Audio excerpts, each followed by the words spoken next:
कृष्ण गोविंद हरे मुरारे। हे नाथ नारायण वासुदेवा।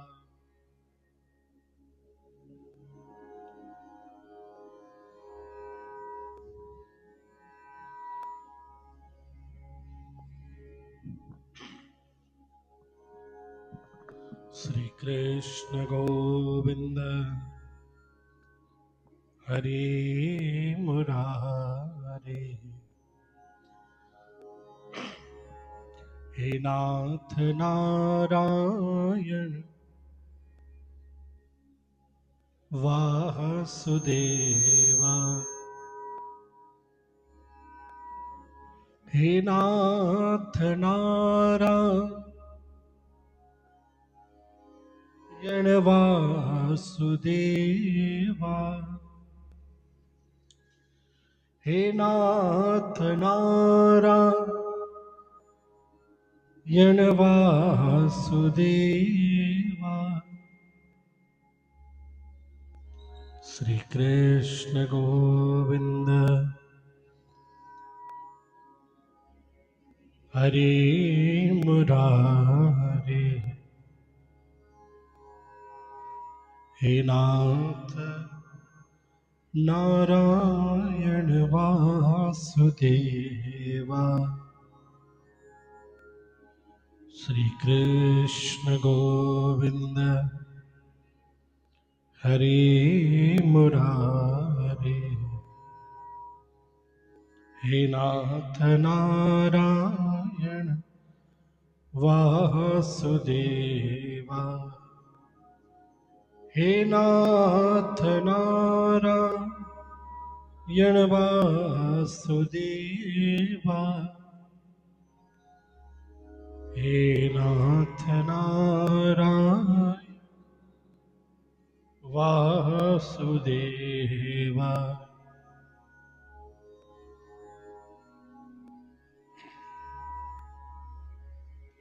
श्री कृष्ण गोविंद हरे मुरारे। हे नाथ नारायण वासुदेवा। श्री सद्गुरुदेव भगवान की जय। कृष्ण कन्हैया लाल की जय। श्री रामचंद्र भगवान की जय। सद्गुरु नानक देव की जय। श्री गुरु ग्रंथ साहिब की जय। जगत गुरु श्री चंद्र भगवान की जय। अपने अपने माता पिता गुरुदेव की जय। श्री सद्गुरुदेव भगवान की जय।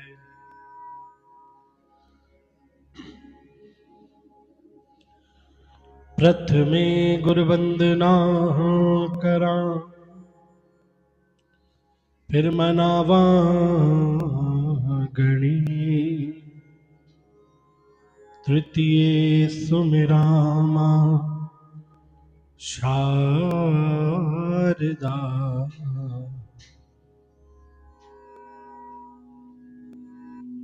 मेरे कंठ करो प्रवेश। मेरे कांटो सभी करे। ओम गुरुर्ब्रह्मा गुरुर्विष्णु गुरुर्देवो महेश्वरा। गुरुर्साक्षात् परब्रह्मा तस्मै श्री गुरुवे नमः। वक्रतुंड महाकाय सूर्यकोटि समप्रभ निर्विघ्नं कुरु मे देवो सर्वकार्येषु सर्वदा। गजाननं भूतगणादिसेवितं कपितजम्बूफलचारुभक्षणम् उमासुतं शोकविनाशकारकं नमामि विघ्नेश्वरपादपङ्कजम्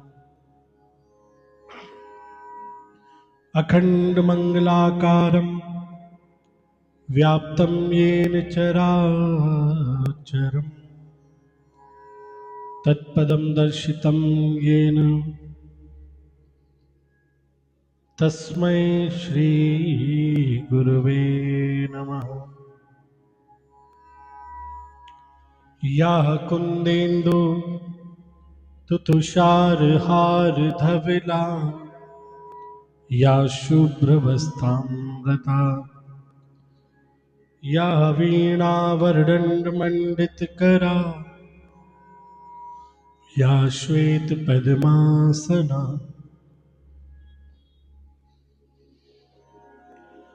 या ब्रह्माच्युतशङ्कर प्रभृतिभै देवै सदा वन्दिता सा मां पातु सरस्वती भगवती निःशेषजाड्यापहा। श्रीकृष्णाय वासुदेवाय हरये परमात्मने प्रणतक्लेशनाशाय श्रीगोविन्दाय नमो नमः। सच्चिदानन्दरूपाय विश्वोत्पत्त्यादिहेतवे तापत्रयविनाशाय श्रीकृष्णाय वयं नमः। वंशी विभूषितकरानवनीरदाभात् पीताम्बरादरबिम्बफलाधरोष्टात् पूर्णेन्दुसुन्दरमुखारविन्दनेत्रात् कृष्णात् परं किमपि तत्त्वहं न जाने।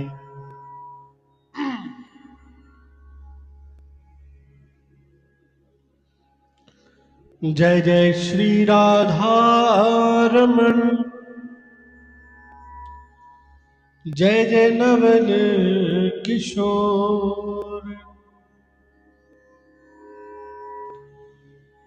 जय गोपी चित चोर प्रभु जय जय माखन चोर। बंदो गुरुपदगंज कृपा सिंध नर रूप हर माह मोहतम कुंज जास वचन रवि करण कर।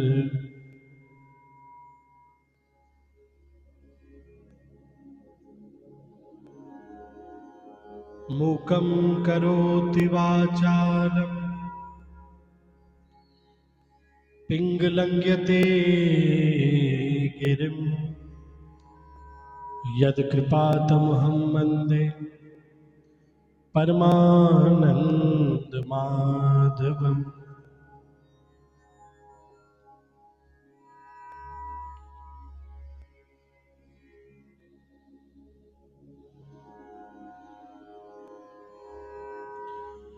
भक्त भक्ति भगवंत गुरु चतुर नाम बपु एक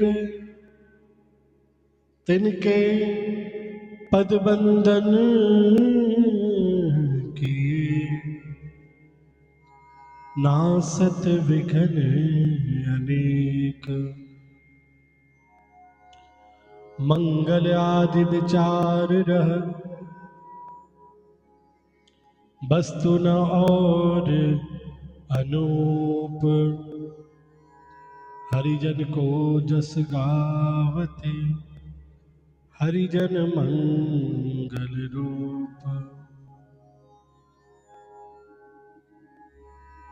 संतन निर्णय कियो मत श्रुति पुराण इतिहास।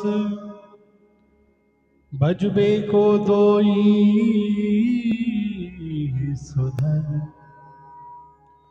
के हरिदास। श्री गुरु अग्रदेव आज्ञा दई भगतन को जस गा। भवसागर के तरन को नाहिन और उपाय। चार जुगन में भक्त जय तिनकी पद की धूर। सर्वस्व सिरधर राखियो मेरी जीवन डोर। बार बार वंदन करो श्री नाभा आभाए। काढ़्योगा भावैद को श्री भक्तमाल रस बै। श्री प्रियादास के पद कमल पुन बंदो बारंबार। कीन भक्त रस बोधनी टीका अति सुख सार। हरि जी आन बिराज कथा रसिक हरिदास। हरि जी आन बिराज कथा रसिक हरिदास। तुम श्रोता भक्त माल के तुम पद रज हम दास। तुम श्रोता भक्त मान के तुम पद रज हम दास। बोली सद्गुरुदेव भगवान की। श्री कृष्ण कन्हैया लाल की जय। श्री रामचंद्र भगवान की जय। जय मीन वाराह कमच नर हरि बलि बावन। जय जय मीन वाराह कमठ नर हरि बलि बावन। परशुराम रघुवीर कृष्ण कीरत जग पावन।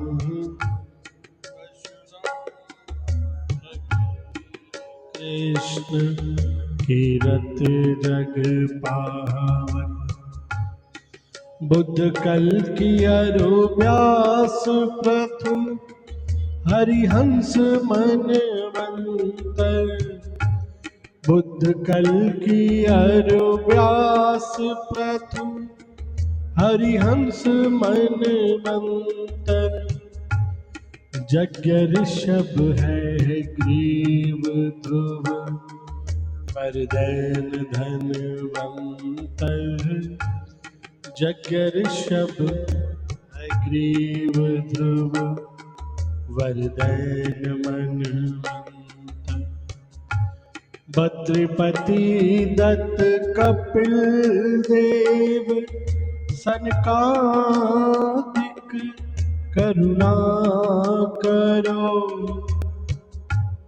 बद्रिपति दत्त कपिल देव सनकादिक करुणा करो। 24 रूप लीला रुचिर श्री अग्रदास उर पद धरो। 24 रूप लीला रुचिर श्री अग्रदास पुरपद धरो। जय जय मीन वाराह कमठ नरहरि बलिबावन। जय जय मीन वाराह कमठ नरहरि बलिबावन। परशुराम रघुवीर कृष्ण कीरत जग पावन। परशुराम रघुवीर कृष्ण कीरत जग पावन। बुद्ध कल की अरु व्यास प्रथु हरिहंस मन बंतर। बुद्ध कल की अरु व्यास प्रथु हरिहंस मन बंतर। यज्ञ ऋषभ है ग्रीव ध्रुव बरदैन धनवंतर। यज्ञ ऋषभ है ग्रीव ध्रुव बरदैन धनवंतर। बद्रीपति दत्त कपिल देव सनकादिक करुणा करो। बद्रीपति दत्त कपिल देव सनकादिक करुणा करो। 24 रूप लीला रुचिर श्री अग्रदास पुरपग धरो। 24 रूप लीला रुचिर श्री अग्रदास पुरपद धरो। जय जय मीन वाराह कमठ नरहरि बलिबावन। जय जय मीन वाराह कमठ नरहरि बलि। जय जय मीन वाराह कमठ नरहरि बलिबावन। जय जय मीन वाराह कमठ नरहरि बलिबावन। बोलिए श्री कृष्ण कन्हैया लाल की जय।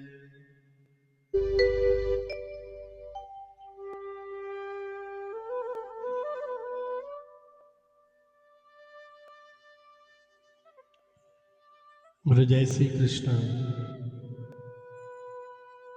बोले राधे श्याम। बोले सीताराम।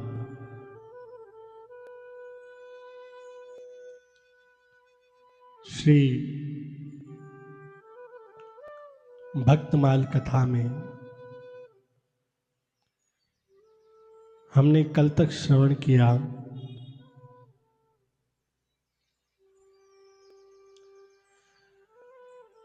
किस प्रकार भगवान श्री कृष्ण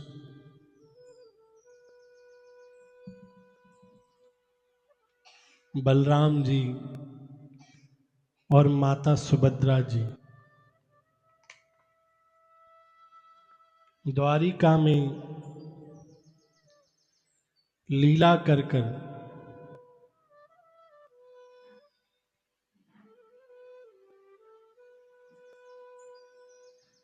किस प्रकार भगवान ने द्वारिका में लीला करी और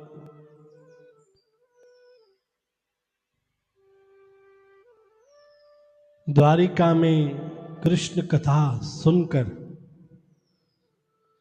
भगवान कृष्ण बलराम जी और बहन सुभद्रा जी के पूरे अंग पिघलने लगे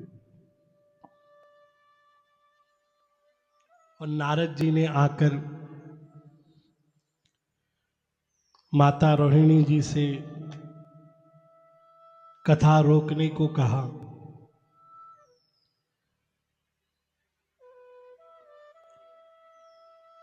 और वह स्वरूप वहीं पर ठहर गया। नारद जी आए, नारद जी ने भगवान को प्रणाम किया। भगवान ने आज्ञा करी कि यह स्वरूप जो तुम देख रहे हो इसको अपने नेत्रों में बसा लो और इसी स्वरूप को कलयुग में स्थापित करना है। और आगे घटना हुई कि एक राजा इंद्रद्युम्न हुए। उन्हें नित्य संत सेवा का व्यसन था। संतों से नित्य तीर्थों की जानकारी लेते थे, ठाकुरों की जानकारी लेते थे। उसी श्रृंखला में उन्हें नील माधव भगवान के बारे में सुना, उनका स्वप्न देखा, उनका आदेश सुना। उनका आदेश पाकर वह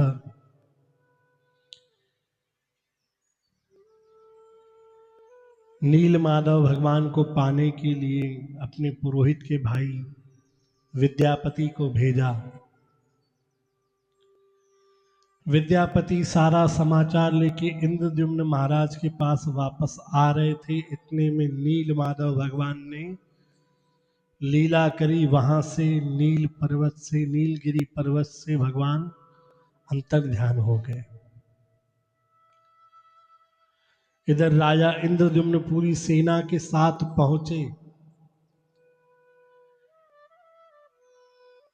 जब उन्होंने सबर जाति के मुखिया विश्ववसु एवं सभी सबर जाति के लोगों से सुना कि भगवान तो अंतर ध्यान हो गए, तब बहुत दुख हुआ। उन्हें आभास हुआ कि शायद मेरे कारण भगवान गायब हो गए। घोर विरलाप करने लगे। अपनी प्रजा को कहा वापस चले जाओ। प्रजा ने कहा बिना राजा के नगर में हम कैसे जाकर रहे। उन्होंने कहा मेरे पुत्र को जाकर तुम राज तिलक कर दो, मैं तो अब यहां से नहीं जाऊंगा। अब सारी प्रजा राजा इंद्रद्युम्न के पुत्र को संग लेकर वहां से चली गई। अब राजा इंद्रद्युम्न, आज से हम यह कथा यहां से सुनेंगे। राजा इंद्रद्युम्न के पूर्व के कर्म इतने बलवान थे, पूर्व के उनके कर्म इतने बलवान थे जो उन्हें बचपन से ही संतों का संग प्यारा लगता। और भगवान उन पर विशेष कृपा करता है जिन्हें संत का संग, संत की सेवा, भक्तों का संग, भक्तों की सेवा अच्छी लगती है। यहां पर जब राजा इंद्रद्युम्न तपस्या पर बैठे, उन्होंने 7 दिन 8 दिन हो गए न कुछ भोजन खाया न पानी पिया। तभी वहां पर श्री नारद जी भगवान का संकीर्तन करते हुए वहां पर पधारे और जाकर वहां राजा इंद्रद्युम्न को आश्वस्त किया कि तुम चिंता मत करो, ठाकुर जी ने तुम्हें दर्शन दिया है, स्वप्न में तो सामने भी आएंगे। अगर जो तुमने सपने में वो स्वरूप देखा है तो ठाकुर जी ही चाहते थे तुम यहां आओ, उस भगवान की मर्जी के बिना कोई पत्ता भी नहीं हिलता, तो तुम यहाँ तक पहुंचे हो तो जरूर ठाकुर जी तुम्हारे द्वारा ही कुछ लीला कराना चाहते हैं।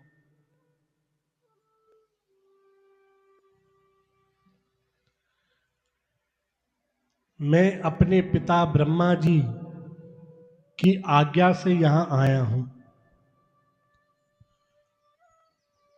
उन्होंने कहा ठाकुर जी कोई कार्य पूरा करने के लिए अंतर्ध्यान हुए हैं, तुम चिंतित ना हो।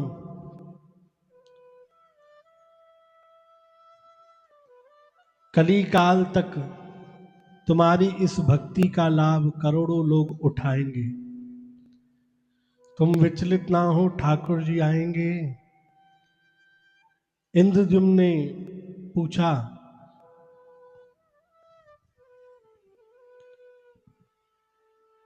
कि मुझे क्या करना होगा। तब नारद जी ने कहा श्वेत द्वीप में जाकर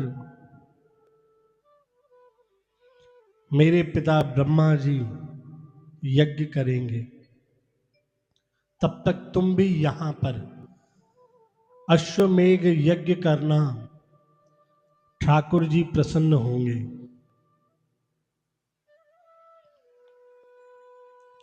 पुरी क्षेत्र में अश्वमेघ यज्ञ करने का भाव हुआ।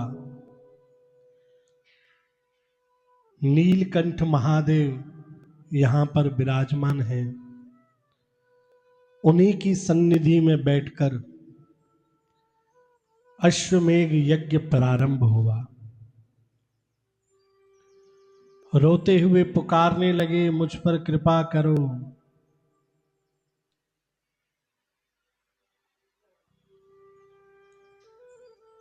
बोलो जय श्री कृष्ण, बोलो राधे श्याम।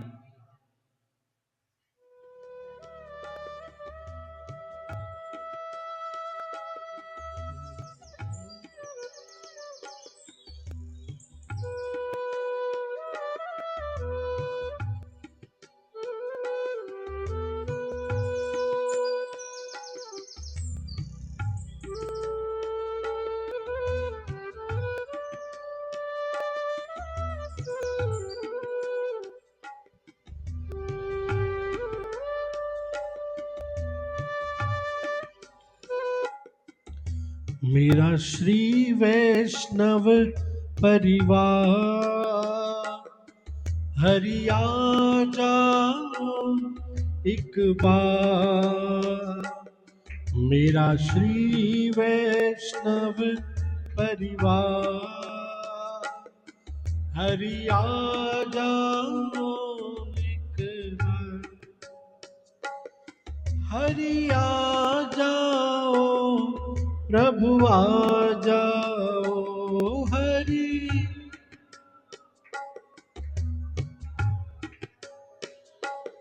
हरि आ जाओ प्रभु आ जाओ। हरि आ जाओ प्रभु। भक्तों की सुन लो पुकार। हरि आ जाओ एक बार। भक्तों की सुन लो पुकार। हरि आ जाओ एक बार। तुमसे बिछड़े युग बीत गए।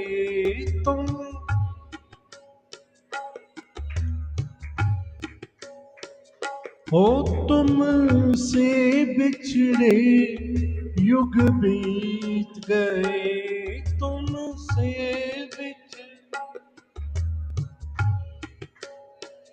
हो मेरे मालिक मुझसे रूठ गए। मेरे मालिक मुझसे। भक्तों की सुन लो पुकार। हरि आ जाओ एक बार, भक्तों की सुन लो पुकार। हरि आ जाओ एक बार, मेरा श्री वैष्णव परिवार। हरि आ जाओ एक बार, मेरा श्री वैष्णव परिवार। हरि आ जाओ एक बार, तुम मेरे हो मैं तुम्हारा हूँ। तुम मेरे हो, तुम मेरे हो मैं तुम्हारा हूँ। तुम मेरे हो, मैं तो जन्म जन्म से तेरा हूँ। मैं तो जन्म जन्म हो, मेरी सुन लो करुण पुकार। हरि आ जाओ एक बार, मेरी सुन लो करुण पुकार। हरि आ जाओ एक बार, मेरा श्री वैष्णव परिवार। हरि आ जाओ एक बार, मेरा श्री वैष्णव परिवार। हरि आ जाओ एक बार। राजा इंद्रद्युम्न इसी प्रकार अश्वमेघ यज्ञ करते रहे और ठाकुर जी को पुकारने लगे।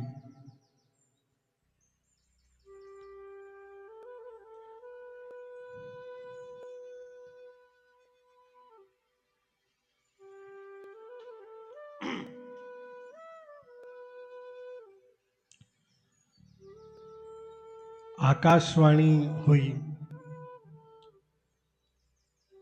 राजन जिस कार्य की आज्ञा हुई है ब्रह्मा जी के द्वारा उसे पूर्ण करो, मैं निश्चित ही आ जाऊंगा। अश्वमेघ यज्ञ पूरा हुआ। पूर्णाहुति पर जो अभिषेक विप्रजन यजमान का करते हैं, वो अभिषेक समुद्र तट पर कर रहे थे। तभी नारद जी ने देखा ब्रह्म दारू बहकर तट की तरफ आ रहे हैं। ब्रह्म दारू यानी पेड़ के बड़े बड़े तने बहकर नदी की तट की ओर आ रहे थे। तभी श्री नारद जी ने देखा कि उन ब्रह्मदारू पर शंख चक्र गदा पद्म जैसे पुण्य चिन्ह उन पर बने हुए हैं। नारद जी ने कहा, राजा इंद्रद्युम्न से तुम्हारा शुभ संकल्प पूरा होने वाला है। यज्ञ पूर्ण करो। तत्पश्चात भगवान ही की आज्ञा से उन ब्रह्मदारुओं को श्री क्षेत्र में स्थापित किया गया और भगवान की आज्ञा से कितने ही शिल्पकार आए, नारद जी ने उन्हें स्वरूप बताया, जो स्वरूप उन्होंने द्वारिका में भगवान का देखा था। पर जब वह शिल्पकार अपने उन शेनी हथौड़ों और अन्य हथियारों से जब वह ब्रह्मदारू पर अपनी शिल्पकारी करने लगे, तो उन सभी के हथियार उन पर काम नहीं कर रहे थे, उनके हथौड़ी छेने टूट जा रहे थे। बहुत से शिल्पकार आए गए, आखिर में स्वयं नारायण भगवान विश्वकर्मा के रूप में प्रकट हुए। ठाकुर जी ने ही उस ब्रह्मदारू को जाकर एकांत में निर्माण किया। और कहा जाता है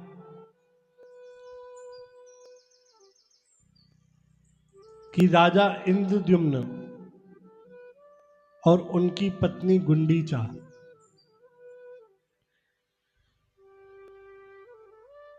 को विश्वकर्मा जी ने कहा कि मैं अंदर जाकर इस ब्रह्मदारू से भगवान का निर्माण कर रहा हूं।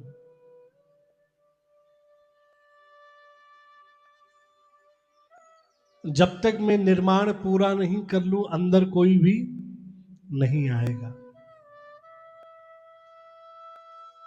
अगर जो तुम आधे में ही अंदर आ जाओगे, तो निर्माण वहीं पर रोक दिया जाएगा। और एक कथा ऐसी भी है कि निर्माण चल ही रहा था, उस निर्माण के बीच में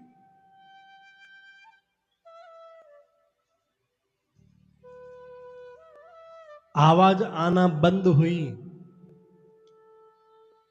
तो राजा इंद्रद्युम्न और उनकी पत्नी गुंडीचा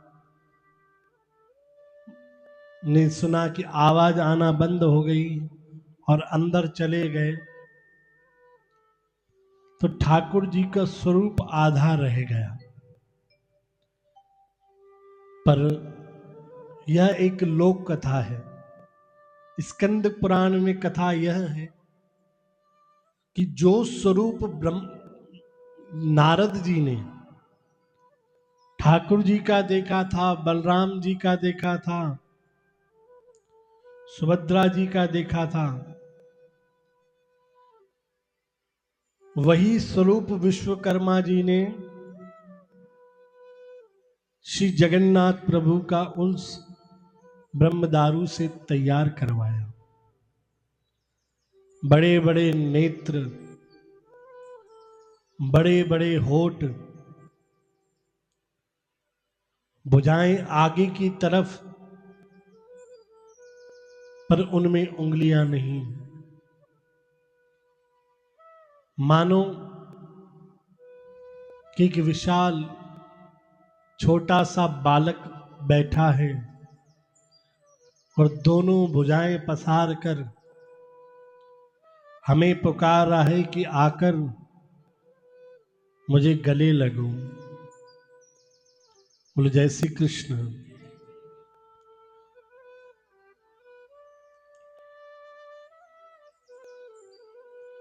उस ब्रह्मदारू को मंदिर में स्थापित किया गया। अब राजा इंद्रद्युम्न ने प्रथम बार ठाकुर जी का दर्शन किया।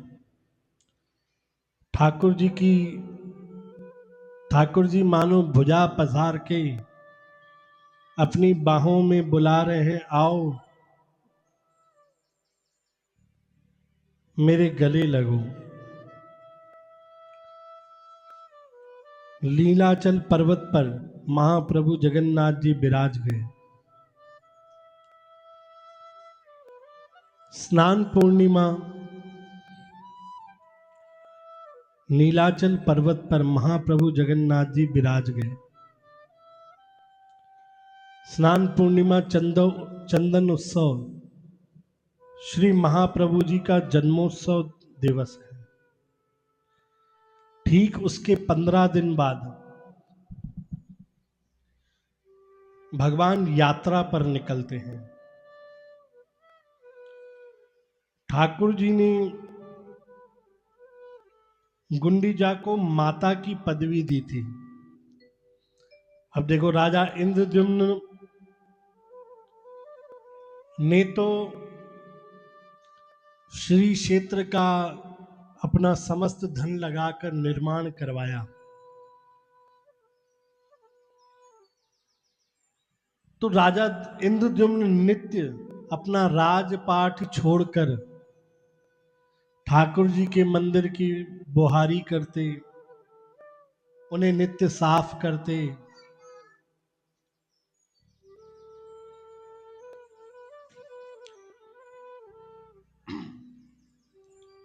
ठाकुर जी बहुत प्रसन्न रहते जब इंद्रद्युम्न और उनकी पत्नी आकर सेवा करते थे।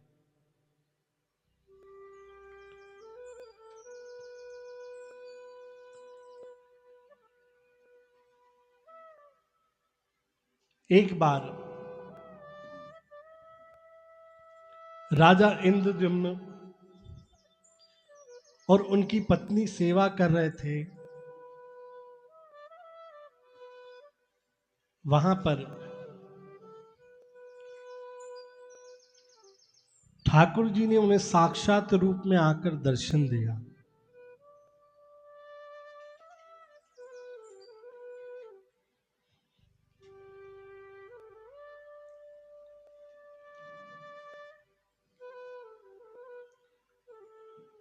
राजा इंद्रद्युम्न ने इतनी सेवा की थी, ठाकुर जी प्रसन्न हुए। ठाकुर जी ने कहा कि मांगो, क्या मांगते हो? तो राजा इंद्रद्युम्न ने आंखें बंद कर कर एक और मांगा कि ठाकुर जी मुझे आशीर्वाद दो कि मेरे घर कोई संतान पैदा ना हो।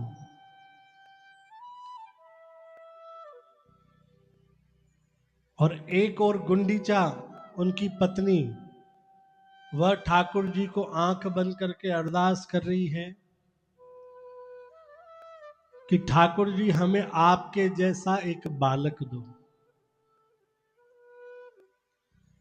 और जगन्नाथ महाप्रभु ने कहा था दोनों को मांगने के लिए, पर दोनों ने बिल्कुल विपरीत मांगा। भगवान कहे अगर जब मैं देता हूं तो मैंने अपने प्यारे भक्त इंद्रद्युम्न से कहा है, अब वो मांग रहा है नहीं चाहिए, वहां गुंडीचा कह रही है चाहिए, तो दोनों में से एक तो नाराज होगा। पूछा राजा इंद्रद्युम्न से कि तुम क्यों चाहते हो कि तुम्हें संतान नहीं हो? राजा इंद्रद्युम्न ने कहा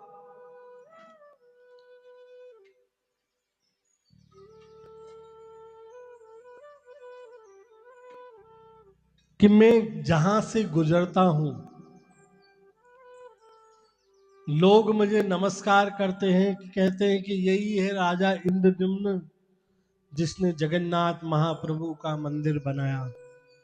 दूर से नमस्कार करते हैं, पास में आके दंडवत करते हैं, तब मुझे बहुत ग्लानि महसूस होती है कि ठाकुर जी का मंदिर बनवाने वाला मैं कौन होता हूं? यह तो उनकी कृपा थी जो मुझे सेवा दी।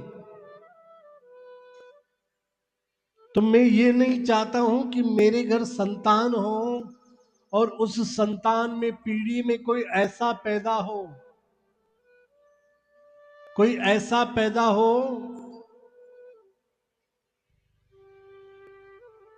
जो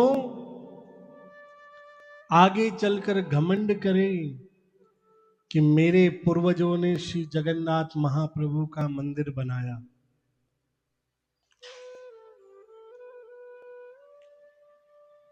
मैं ये नहीं चाहता हूं कि मेरे परिवार वाले में से कोई आकर जस गाए कि ये मंदिर हमने बनाया। बोलो जय श्री कृष्ण, बोलो राधे श्याम। देखो, एक ये भक्त का लक्षण है। जब हम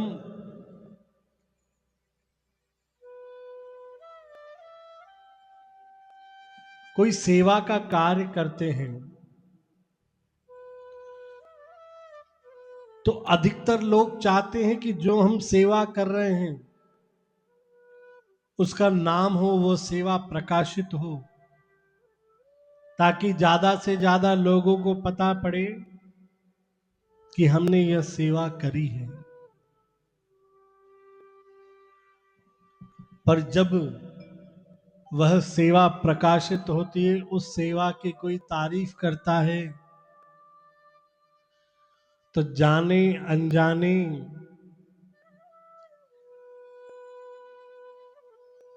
वह अनजान व्यक्ति भी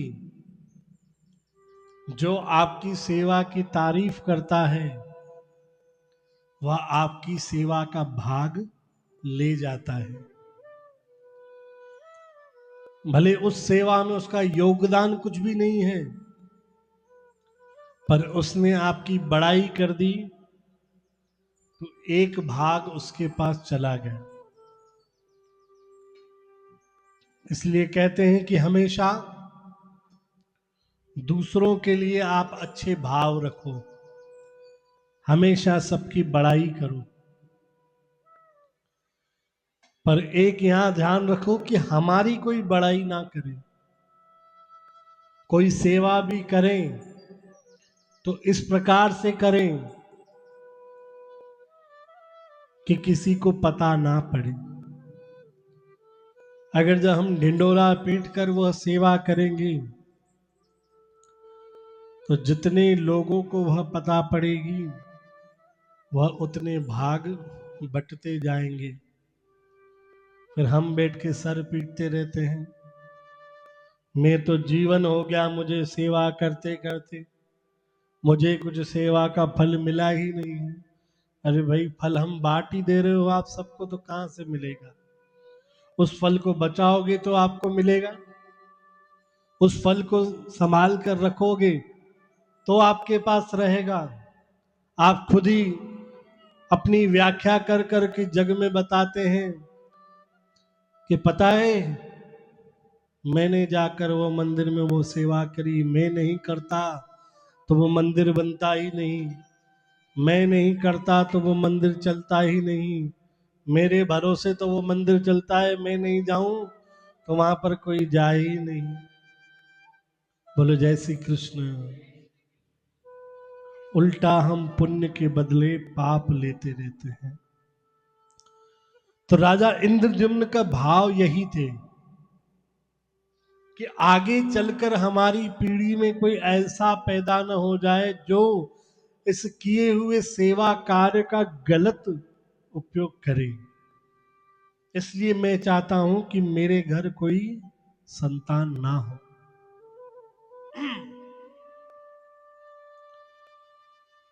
और बगल में बैठी उनकी पत्नी गुंडीचा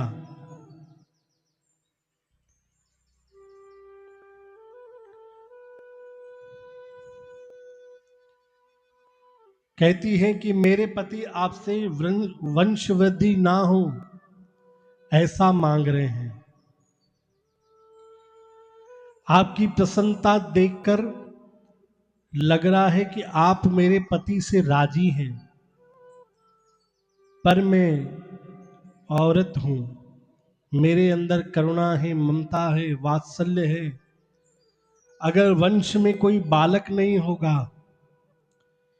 तो मेरी ये ममता वात्सल्य में किसे दूं? इंद्रद्युम्न की बात सुनकर भगवान प्रसन्न हुए थे, पर गुंडीचा की बात सुनकर भगवान फूट फूट कर रोने लगे, हृदय से लगा लिया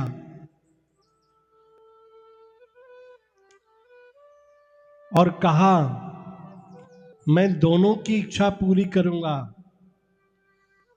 इंद्रद्युम्न के अनुसार वंश की वृद्धि नहीं होगी, पर तुम्हारे भाव के पुकारने के कारण मैं तुम्हारा लाला बनकर रहूंगा, तुम्हारा पुत्र बनकर रहूंगा। और उसी वक्त एक छोटे से बालक का रूप बनाकर श्री जगन्नाथ महाप्रभु अपनी माता गुंडीचा की गोद में आ गए और एक बालक जैसे खेलने लगे। माता गुंडीचा ने उन्हें सीने से लगा लिया, भगवान ने उन्हें मैया कर कर पुकारा, कहा बस एक अनुग्रह है कि आपने मुझे जगन्नाथ बनाया है, मैं साल भर भक्तों को दर्शन दूंगा, साल में एक दिन मैं आपके पास आऊंगा और 7 दिन आपके पास रहूंगा। आज भी भगवान पूर्णिमा के 15 दिन बाद ब्रह्मवेदी से उतरकर रथ पर बैठते हैं और अपनी मैया से मिलने, अपनी मैया गुंडीचा से मिलने पहुंचते हैं और 7 दिन वहीं रहते हैं। जो रथ यात्रा श्री जगन्नाथ महाप्रभु की हम देखते हैं या सुनते हैं, उस रथ यात्रा का भाव यह नहीं होता है कि भगवान को घूमना है, नहीं। भगवान उस रथ पर बैठकर अपनी मैया से मिलने जाते हैं और 7 दिन तक अपनी मैया गुंडीचा के पास रहते हैं। बोलो जय श्री कृष्ण, बोलो राधे श्याम। और उस रथ यात्रा में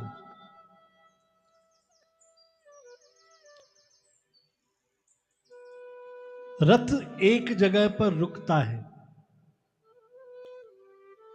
वह है भक्त सालबेग की समाधि। भक्त सालबेग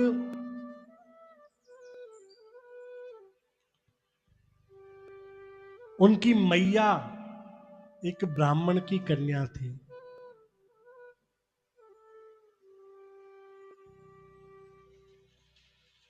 उनके पिता एक राजा के वहां सेनापति थे, यवन थे। उनका नाम था कालबेग। उन्होंने उन ब्राह्मण कन्या का हरण कर कर जबरदस्ती अपनी पत्नी बना दिया था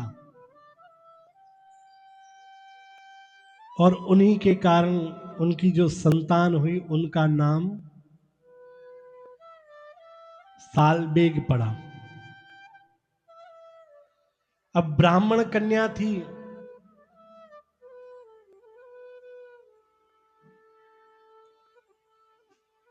बचपन से ही वह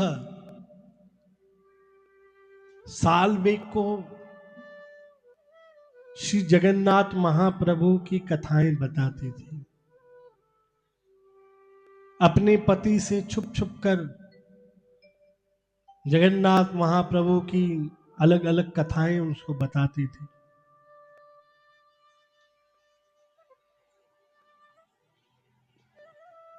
किस प्रकार जगन्नाथ भगवान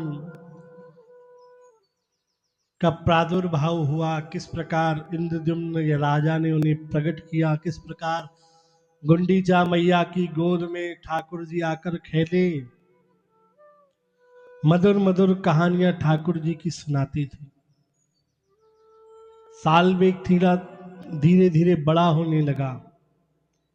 एक दिन गांव में खूब सारे वैष्णव खूब सारी गाड़ियों में, बैलगाड़ियों में बैठकर जाने लगे और कीर्तन कर रहे थे। सालबेग ने मां से पूछा कहां जा रहे हो? यह सब कहां जा रहे हैं? तब मां ने बताया, जिन जगन्नाथ की कथा सुनते सुनते तुम रात में सोते हो, जिन जगन्नाथ महाराज की कथा सुनते सुनते तुम बड़े हुए हो, यह सब उन्हीं जगन्नाथ भगवान के रथ पे, रथ यात्रा पे जा रहे हैं। जगन्नाथ भगवान अपने रथ पे आरूढ़ होकर अपनी मैया से मिलने जा रहे हैं। उनको अपनी मैया तक ले जाने के लिए यह सब वैष्णव वहां जा रहे हैं। तब सालबेग ने कहा, मुझे भी दर्शन करना है जगन्नाथ जी के। मां कहती है, नहीं,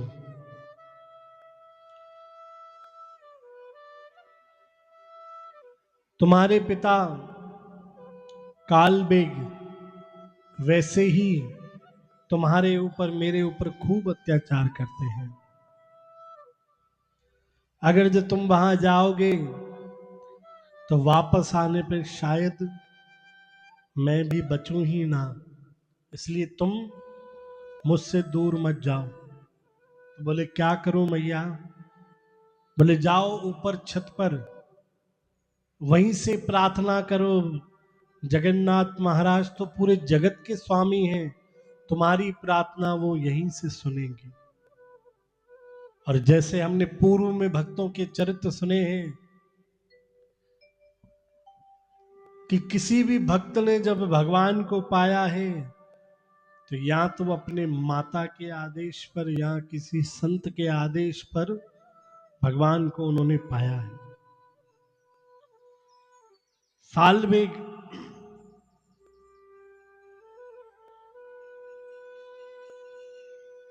अपनी छत पर गए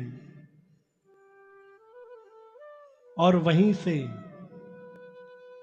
जगन्नाथ भगवान का स्मरण करने लगे।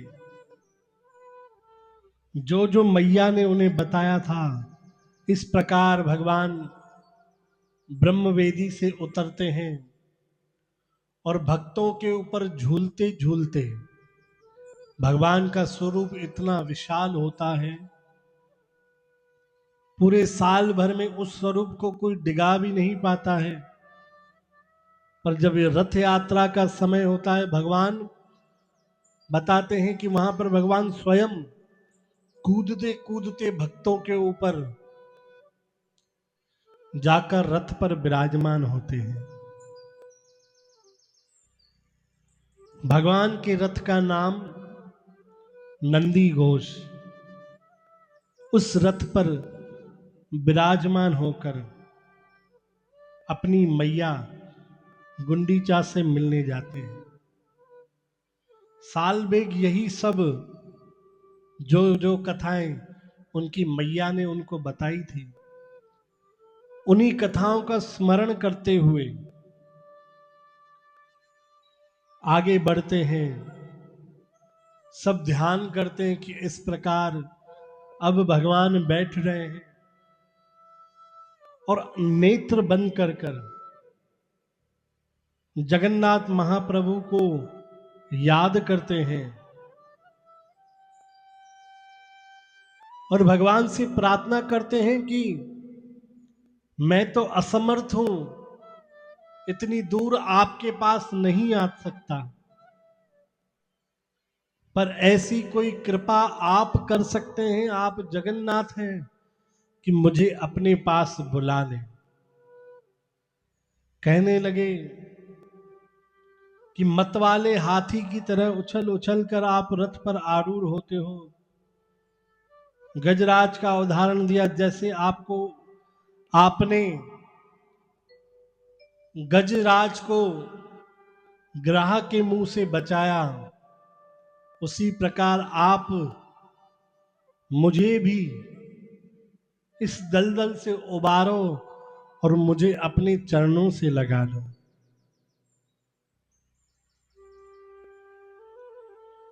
यहां पर जगन्नाथ महाप्रभु रथ पर बैठे थे रथ चला, साल भी कोसों दूर है, हजारों किलोमीटर दूर है। साल भी की करुणा सुनकर रथ पे बैठे महाप्रभु का दिल पसीज गया।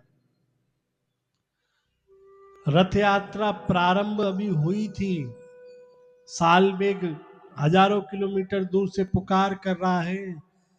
भगवान का ध्यान पूरा साल बेग की तरफ चला गया। भगवान का रथ रुक गया, आगे नहीं बढ़ने लगा।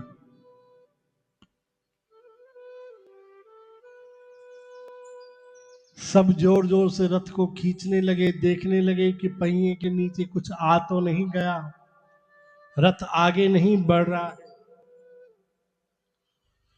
तो बताया जाता है आज भी वहां के जो राजा हैं उन्हें गजपति कहा जाता है, और वह श्री जगन्नाथ महाप्रभु से जाकर बात करते हैं। बोलो जय श्री कृष्ण, बोलो राधे श्याम। जगन्नाथ महाप्रभु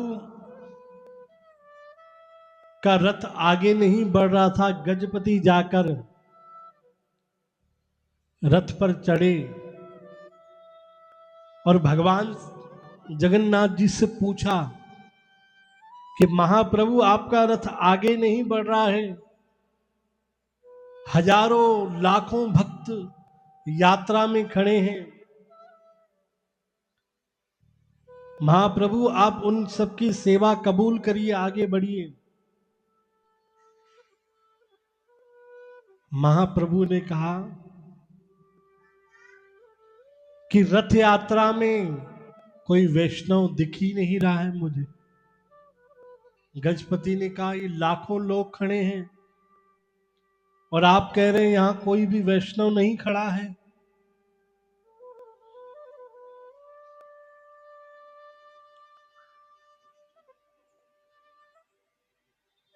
महाप्रभु ने कहा मुझे नहीं दिखाई दे रहे, मुझे तो बस एक वैष्णव का स्वर सुनाई दे रहा है जो मुझे कब से पुकार रहा है। कोसों दूर एक छोटा सा बालक साल बेग छत पे खड़े होकर मुझे याद कर रहा है। गजपति जाओ, अभी इसी वक्त उस भक्त, उस बालक को यहां पर लेकर आओ। गजपति ने तुरंत सेना को आज्ञा दी। रथ वहीं खड़ा रहा। 2 से 3 दिन लगे पहुंचने में सेना को।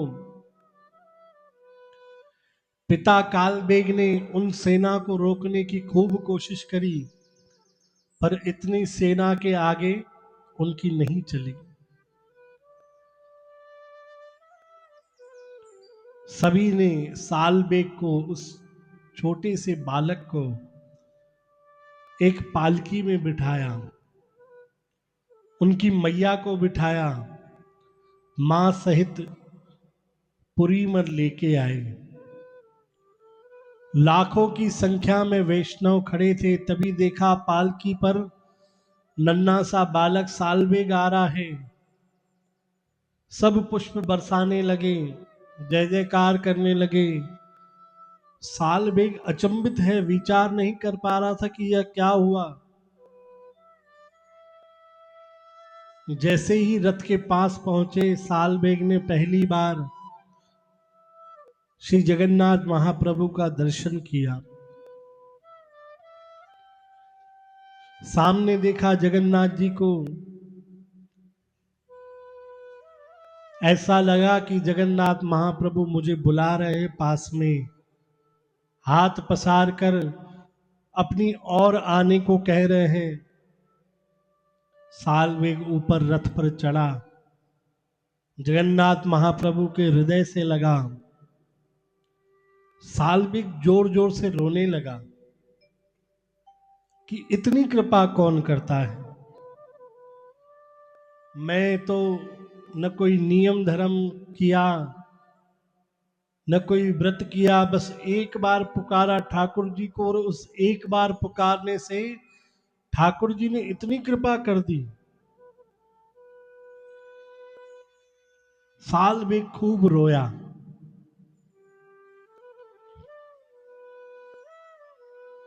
साल में थोड़ा सा पीछे हटा रथ से, दंडवत प्रणाम किया। सब भक्त प्रतीक्षा कर रहे थे कि साल बेग अभी उठेगा, अभी उठेगा, पर साल बेग नहीं उठा। वहीं पे दंडवत करते करते साल बेग ने प्राण दे दिए।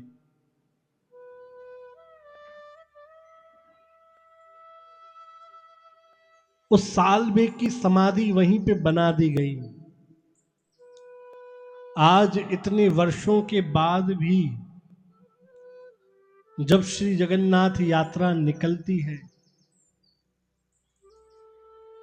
पुरी में घूमती है, जगन्नाथ यात्रा माता गुंडीचा के घर जाती है,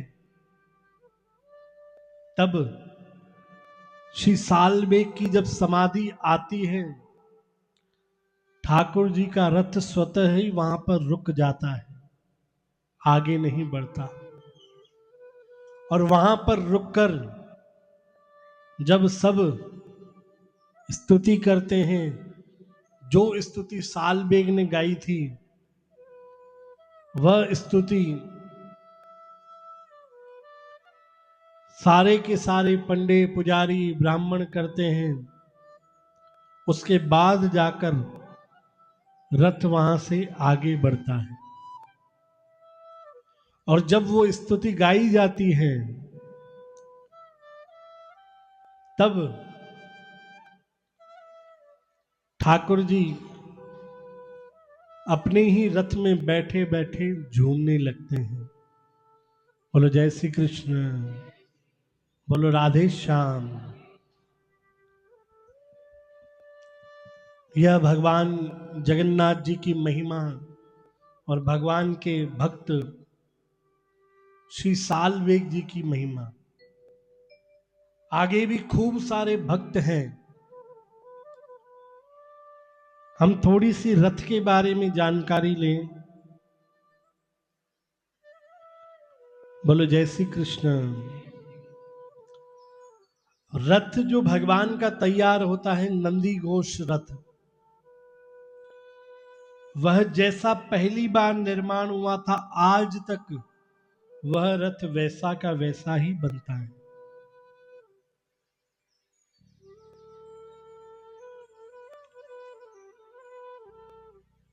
रथ को मानव तन का स्वरूप ही बताया गया है। बसंत पंचमी से रथ बनना चालू होता है। उसमें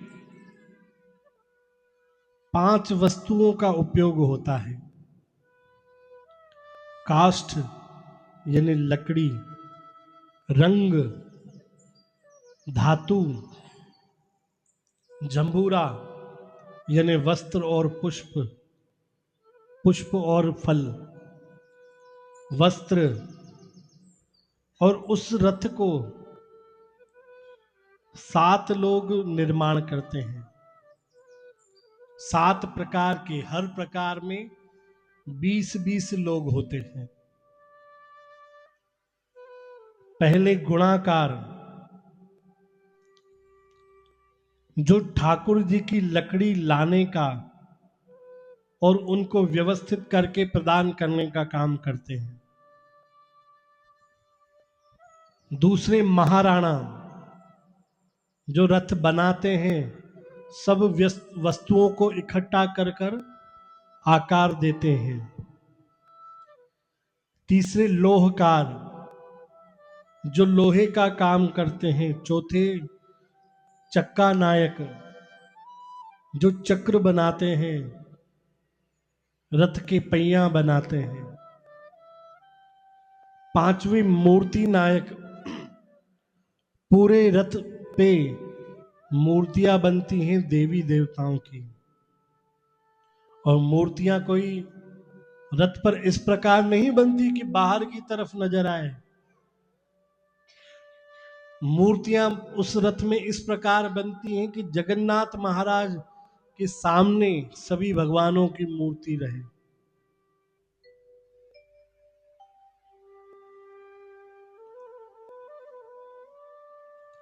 चित्रकार, चित्र बनाने वाले, और 7वें नंबर पे सूचीकार, दर्जी। जो रथ का ऊपरी भाग रहता है वो कपड़े का रहता है, तो सूचीकार उन्हें बनाने का काम रखते हैं।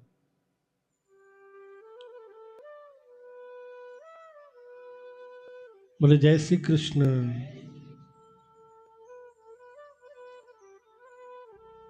जब इस रथ की ख्याति फैलने लगी, जब ये रथ पूरे जगत में विश्व प्रसिद्ध होने लगा, तब यह बात श्री तुलसीदास जी के पास भी पहुंची। तब उन्होंने नेत्र बनकर बारीकी से उस जब रथ का दर्शन किया कि ये रथ किस प्रकार बना हुआ है, इस रथ पर कौन से देव कौन से देवी बनाए गए हैं, चक्र कौन सा है, घोड़े कितने हैं, सूचीकार ने वस्त्र कैसे बनाए, रंग कैसा है, अनुभव किया। तब तुलसीदास जी ने कहा,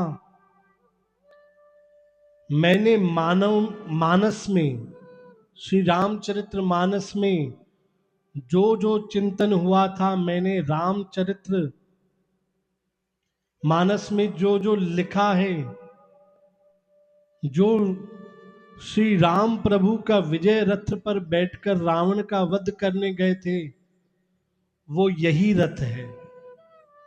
उसी नंदी घोष रथ पर श्री जगन्नाथ महाप्रभु विराजते हैं। तुलसीदास जी ने सोचा, कहीं ये राम जी ही तो नहीं जिनके लिए यही रथ बनाया गया है। और जानना चाहा जगन्नाथ जी के बारे में, तो सुना मक्खन दही का भोग लगता है, भात खाते हैं बलराम जी संग विराजमान हैं। सोचा यह तो कृष्ण जी भी हैं। तब सुना कि सुदर्शन चक्र जी भी साथ में हैं, तो विचार किया ये तो नारायण है। बोलो जय श्री कृष्ण। राम कृष्ण हरि तीनों ही जगन्नाथ जी को देखने से साकेत, वैकुंठ, गोकुल धाम, तीनों धामों का दर्शन का फल प्राप्त होता है। और आज भी श्री जगन्नाथपुरी में कीर्तन किया गया जाता है तो यही कहा जाता है, जय जय राम कृष्ण हरि, जय जय राम कृष्ण हरि। श्री एक ही धाम का दर्शन करने से हमें 3 धामों के दर्शन का फल मिलता है, साकेत, वैकुंठ और गोकुल। वहां के लोग नित्य नाच नाच कर भगवान को रिझाते हैं, हरि हरि बोलकर। तुलसीदास जी जैसे ही मंदिर में पहुंचे,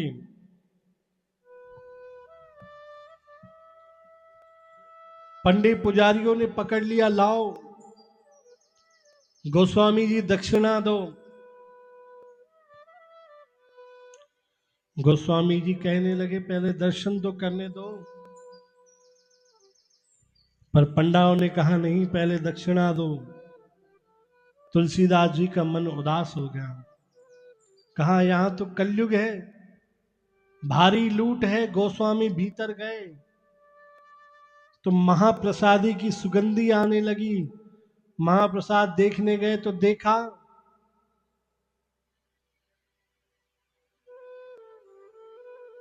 एक फूटा हुआ घड़ा है, उसमें थोड़े से चावल महाप्रसाद बन रहे हैं,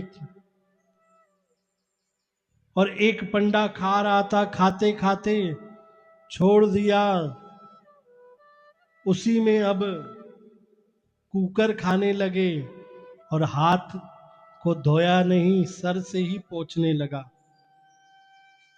और भगवान के दर्शन को चला गया। तुलसीदास जी बोली, यह क्या किया, झूठे हाथ से ही मंदिर में प्रवेश कर गया, ये कैसे लोग हैं यहां पर। मंदिर में प्रवेश किया, देखा, आंखों में आंसू आ गए कि यह ठाकुर जी की तो भुजाएं ही नहीं है, कान ही नहीं है, नाक ही नहीं है, पूरे अंग अधूरे बने हुए हैं। प्रभु श्री राम समझ के, कृष्ण समझ के आया था, हरि समझ के आया था, पर इनके पास यह कैसे ठाकुर हैं। इतनी घबराहट होने लगी, तुरंत भागे मंदिर से, बाहर जाने लगे। एक वयोवृद्ध पुजारी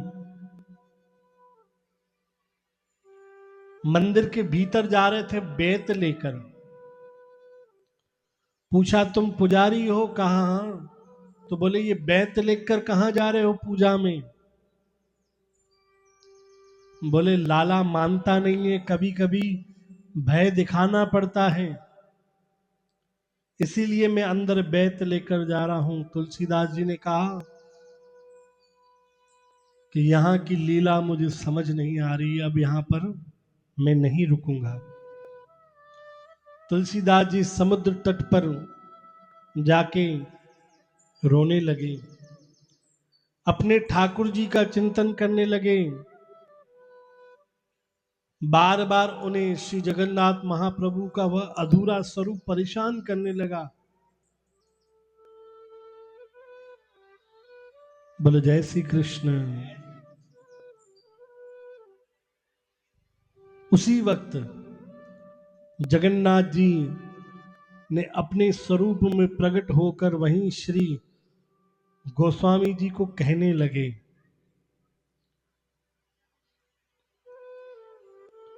जगन्नाथ जी प्रकट हुए, गोस्वामी जी कहने लगे, नाथ ये कैसा रूप बनाया है। ठाकुर जी ने कहा, आपने ही तो मानस में कहा है, बिन पग चलही सुनहि बिन काना। बिना हाथ के सारे काम करते हैं, बिना कानों के सुनते हैं, बिना पैरों के चलते हैं। जाओ या तो मानस की वह लिखी हुई चौपाइयां मिटा दो। गोस्वामी तुलसीदास जी के नेत्र सजल हो गए, क्षमा मांगने लगे और कहने लगे, मैं आपका भाव, मैं आपका स्वरूप पहचान नहीं पाया। आप मेरे लिए ही, मेरे ही शब्दों को साकार रूप देने के लिए यह रूप बनाकर आए हैं। बड़े प्रेम से तुलसीदास जी ने भी ठाकुर जी के दर्शन किए और आगे भी अनेक लीलाएं हैं।